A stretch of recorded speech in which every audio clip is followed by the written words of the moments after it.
This is Alagad Radio 100.5 FM. Ang Tinog sang Hinuban. Why nailain? Oh man, that tune was so dope.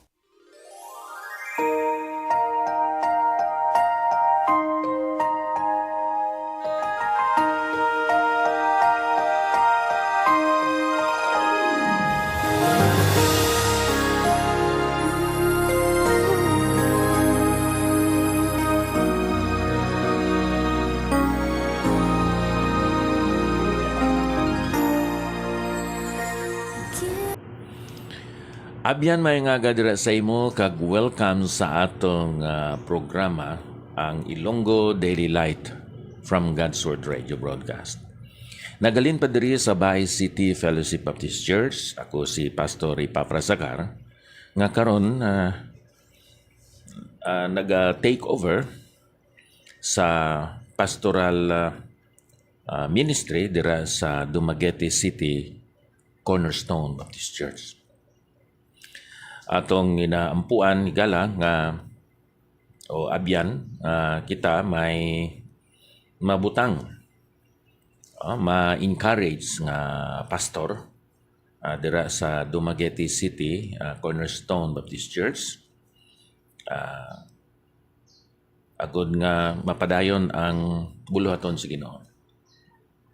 Nagapangamuyo ako personally nga mabutang ang alagad sang Ginoo sa sina nga iglesia nga batanon pa, and then adunay clout, adunay character, and then adunay competence sa pagtudlo sa pulong sa Ginoo.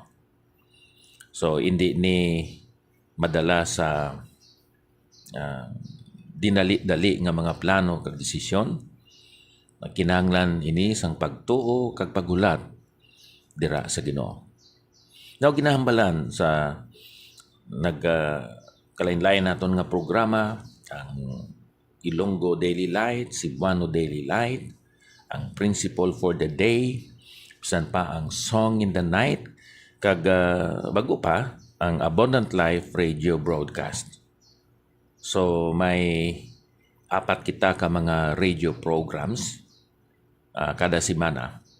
Kag karon ang aton dalon amoy ni ang isa sa mga qualifications nga ginhatag sang Ginoo pinahagi ni Apostol Pablo sa kay Timoteo. Ang ginatuwag naton nga ang alagad sa Ginoo o ang mahimo nga pastor kinahanglan may spiritual maturity or adulthood. Kita sa 1 Timothy chapter 3 verse 6. Dili siya bagong pinaliso, basi kon magpabugal siya kag mahulog sa katagudilian sang yawa. Kabayang Ginoo magapakamayo sang iya balaan nga pulong. Ini nga pag-alagad sa Ginoo isa ini kakatungdanan hindi lamang sa tao kundi sa Ginoo. Kinahanglan ang pinakamaayo nga batasan sling naton nga ipahayag sang isa ka alagad sa Ginoo amo ang maturity kag gitawag naton sobriety. Spiritual maturity or strength or adulthood, and then ang sobriety ang pagpugong sa kaugalingon. Now, ato na ginhambalan ang pagpugong sa kaugalingon. Ang ginatawag naton being self-controlled or sober in one's Christian life, importante na sa aton nga pag-alagad sa Dios. Aton man ginhambalan nga may spiritual authority ang alagad sa Dios sa iya pamilya. Kay kung ang pamilya membro dira ikapulo ang bana. Sunod ang ikasyam among asawa, ang walo amoy ng mga kabataan. gamay lang no.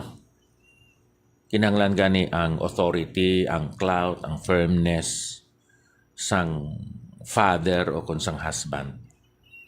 How much more kung ibutang na siya nga mahimo nga pastor sa ilang nga iglesia. Nga damo sa mga membro.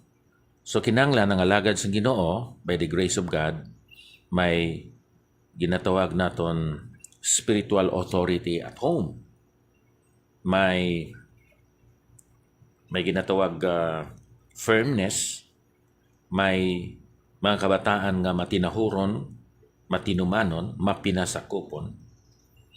Kag nga kinahanglan nga ang alagad sa Ginoo iya ay na exemplify ang leadership sa ila panimalay. Now there is a verse 6 kaya mo naman yung aton hambalan may spiritual adulthood, maturity or strength ang alagad sa Ginoo. Hindi siya bag-o lang pinaliso o bag-o lang nahimo nga Kristohanon.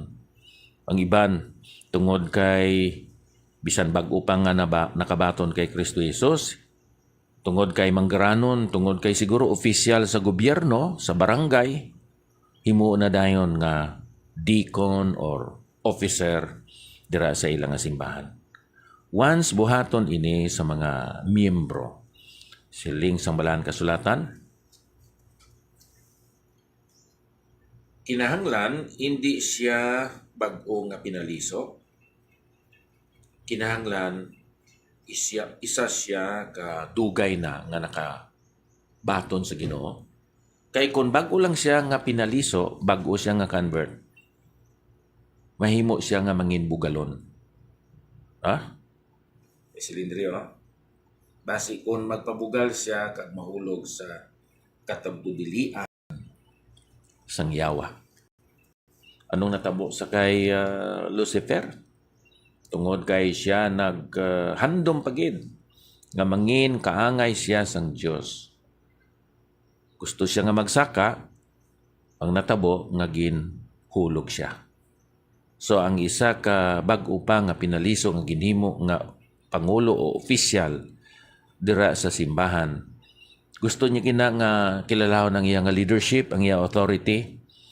Di kay wala siya naaman, dali siya mahulog sa sayop nga mga desisyon. Dali siya mahulog sa bugal. Kag kung mahulog ka na sa bugal, ang padulungan paidalom gid.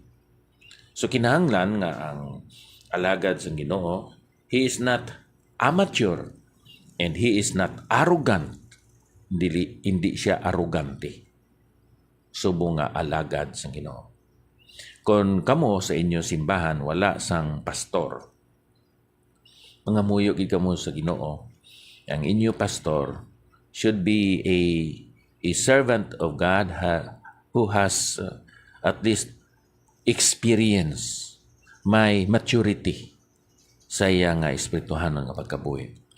He knows how to control his actions and reactions, and whatever hardship, difficulties, and then hindi maayo nga mga responses sa mga membro, hindi siya dayon mag-resign, hindi siya dayon himo sang desisyon nga akig siya, kapoy siya, kay wala siya pa kabaton sang mga eksperyensya.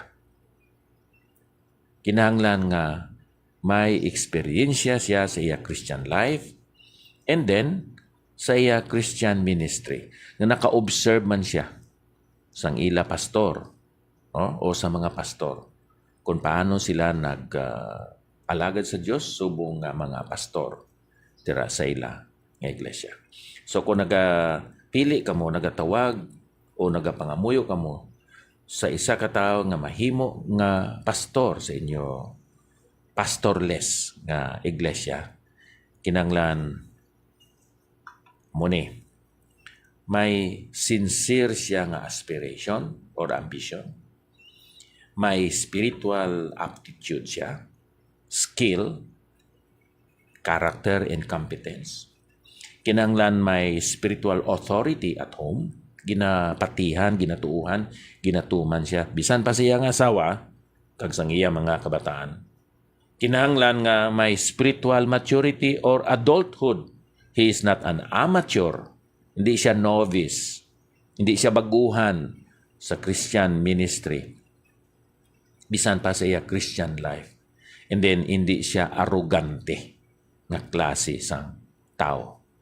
Kay kung arrogante nga klase sang tao nga mahimo nga pastor, madamo sang mga problema nga magatuhaw sa inyo nga iglesia. Amo ini ang aton natun-an karon sa aton pastoral qualifications. Ang verse 6. One of these qualifications is spiritual adulthood or maturity.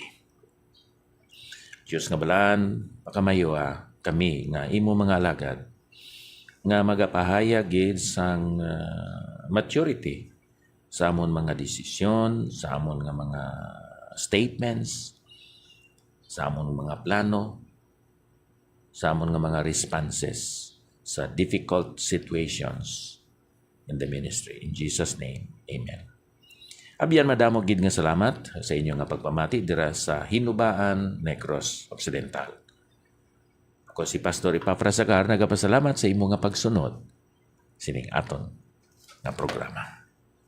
God bless us all. Thank you.